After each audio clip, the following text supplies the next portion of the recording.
नमस्कार, आप देख रहे हैं सौगंध टीवी और मैं हूं आपके साथ आस्था तिवारी। हाल में असम सरकार ने एक बड़े स्तर पर बाल विवाह के मामले पर कार्रवाई की थी, जिस कार्रवाई ने पूरे देश को हिला करके रख दिया था, जिस अपराध की सामाजिक मान्यता भी है। सरकार ने अपने रुख से एक और कठोर संदेश देने की कोशिश की है। बच्चों की सुरक्षा के लिए कानूनों का सख्ती से पालन किया जाएगा।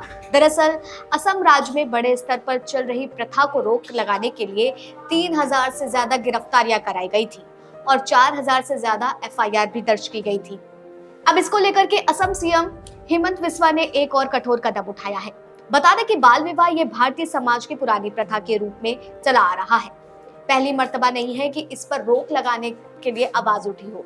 आज से कई साल पहले कितने लेखकों की कलम ऐसी प्रथा को हटाने के लिए चली।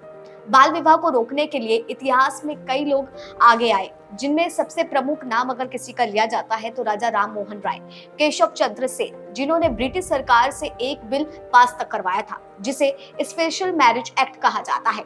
इसके अंतर्गत शादी के लिए लड़कों की उम्र 18 वर्ष एवं लड़कियों की उम्र 14 वर्ष निर्धारित की गई थी।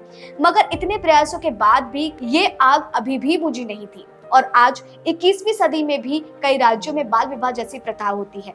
2022 नवंबर की रिपोर्ट के अनुसार आज भी भारत में बंगाल, बिहार, त्रिपुरा, झारखंड, असम, जहां पहले राजस्थान आता था, मगर जिक्र इन राज्यों का भी अब होने लगा है, जहां लगभग 40% लड़कियों का विवाह 11 वर्ष की उम्र में ही करा दिया जाता है। असम में 11 वर्ष की लड़कियों का बाल विवाह की दर 31% है, जिसके घातक परिणाम 37.9 शिशु मृत्यु दर बन चुकी है। आंकड़े यहाँ नहीं रुकते हैं। 15 से 19 वर्ष की अधिकांश महिलाएं वहाँ एनीमिया का भी शिकार हैं और इन सब की वजह बाल विवाह।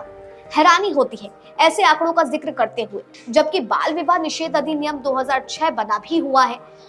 मुख्यमंत्री ने कहा है कि असम सरकार राज्य के बाल विवाह पर नकेल कसने के संबंध में अपने प्रयासों को तिगुना करेगी। निकट भविष्य में गिरफ्तारियां और तेज होंगी। बाल विवाह के अपराधियों के खिलाफ गहन अभियान चलाया जाएगा। उन्होंने कहा है कि असम में बाल विवाह पर चल रही कार्रवाई और तेज किया जाएगा।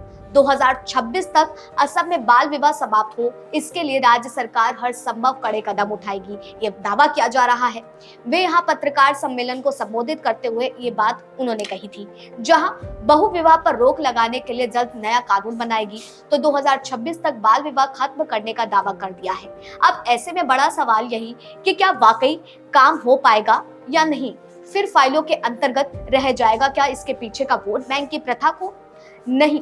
बहरहाल अब देखना होगा कि 3 साल के अंतर्गत क्या बदलाव असम राज्य में देखने को मिलता है। क्या ये जो वादे और दावे किए जा रहे हैं 2026 तक बाल विवाह पे संपूर्णता राज्य में रोक लगने की, वो लग पाती भी है या नहीं? तब तक के लिए आप बने रहिए सौगंध टीवी पर। आप देख रहे हैं सौगंध टीवी, सौगंध वतन की।